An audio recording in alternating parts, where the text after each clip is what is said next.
as we see here, what the other function we've got here is the simulator has built-in collision. So these two aircraft have turned into each other. The computer won't let them fly through each other. So it has collision avoidance, particularly on the ground, so you can't do this. Those aircraft are now stuck there, and we'd have to move them around. So it won't let you drive things into each other. So we do have an element of realism that we try and keep in there. So the Airbus is still in the circuit, flying around. Obviously, you know, we can do various other things. We can simulate that these aircraft have gone into each other, and we can make it smoke. So we can do that.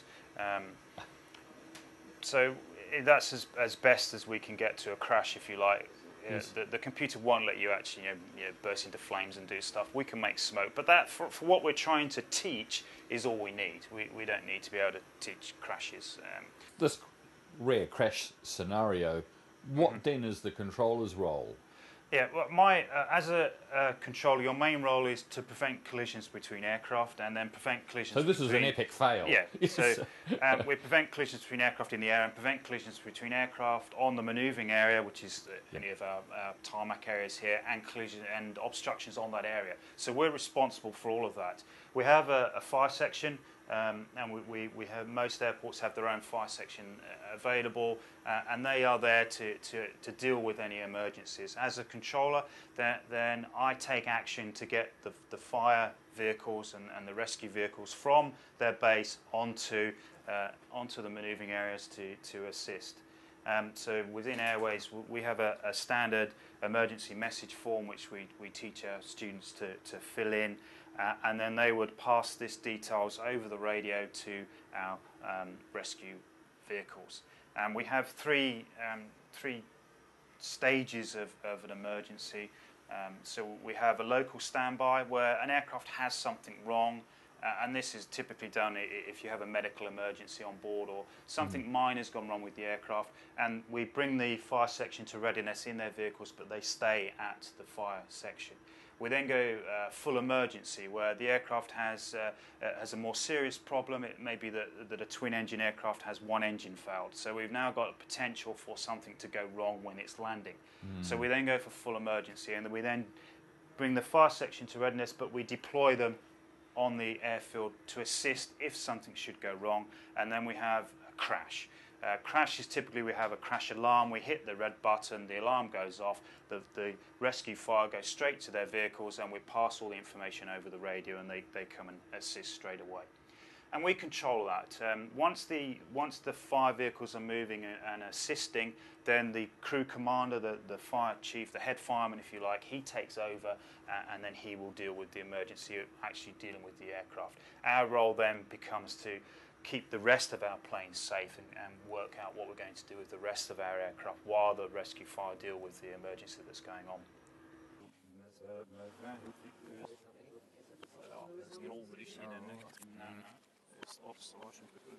So yes, for that decision you chose to turn him inside there, which is fine. Perhaps turning this guy a little bit earlier, a little bit down that way, and putting his speed back a little bit earlier was fine. We can let that go a little bit, and then we'll see how it worked out. So there we go. You have your Hercules at 14 miles. I'll fast forward a little bit. You've turned your Dragon. So now you decided that you need to get a speed back on him and turn him. Yep, you made that work. This aircraft's not an issue at the moment because we can continue him. He's high enough, so you haven't sold yourself with that one. Following the Airbus 340 on. And you made it work rather nicely. Over here, you chose to give the aircraft a heading of 100. Air traffic controllers, are many of them pilots?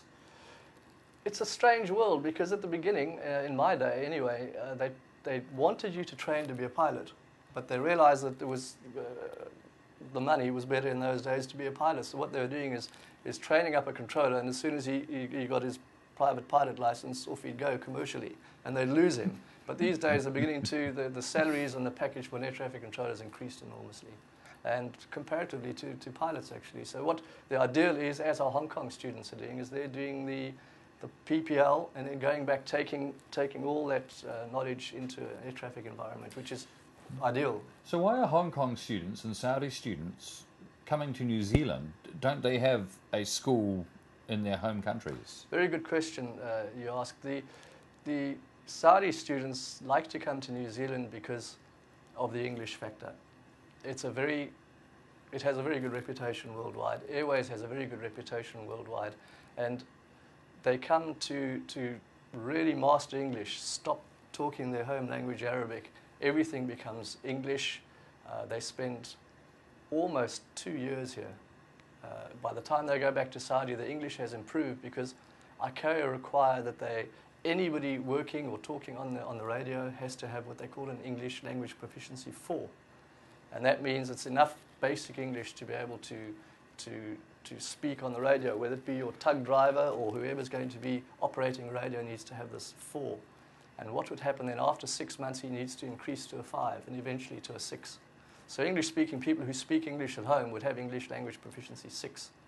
So really it's largely the English, because I believe these countries could and do have their own training facilities at home.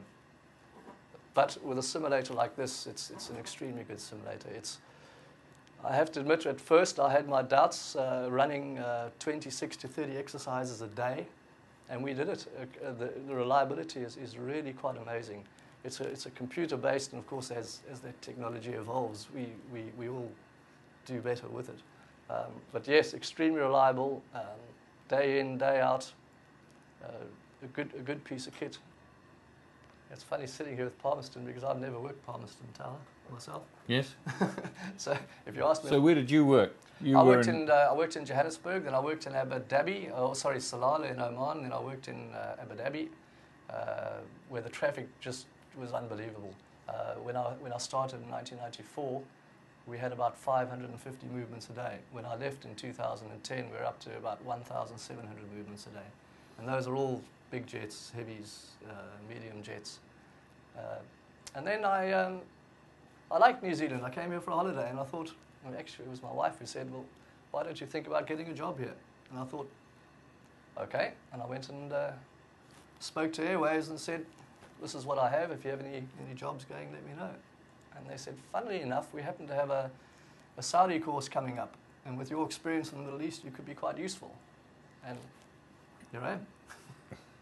The generic that we use, that it's Napier, Napier Airfield, essentially most of it. So this section here is Napier. The hills are from somewhere else. The control, the terminal building is the old Christchurch terminal building. The wooded area here, and the Aero Club is Aero Club at Christchurch. So that little bit there is from Christchurch.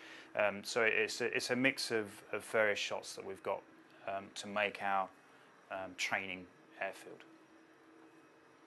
And we use the same airfield to train New Zealand domestic students as well. So I spent a year in Christchurch teaching New Zealand students, and we were using the same runway as well. And we're now teaching international students, and we're using the same model, so we can adapt it.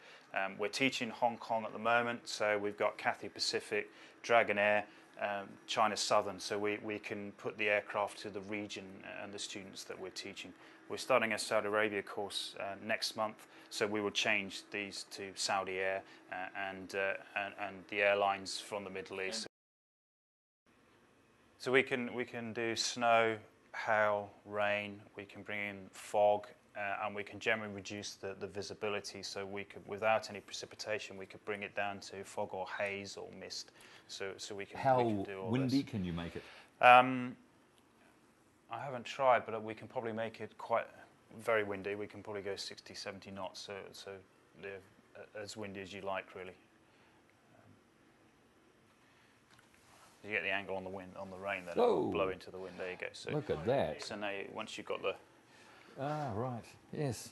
It's got to be blowing to blow onto the glass yes, to hit. So bear in mind, the shape of the towers, and normally the glass is at a slight upward angle. So obviously we can't use visual separation when the weather is bad, so we then have to rely on our other forms of separation to make sure their aircraft are safe. So this is why we would teach with poor weather, so that we teach that they learn the full range of how they're going to control.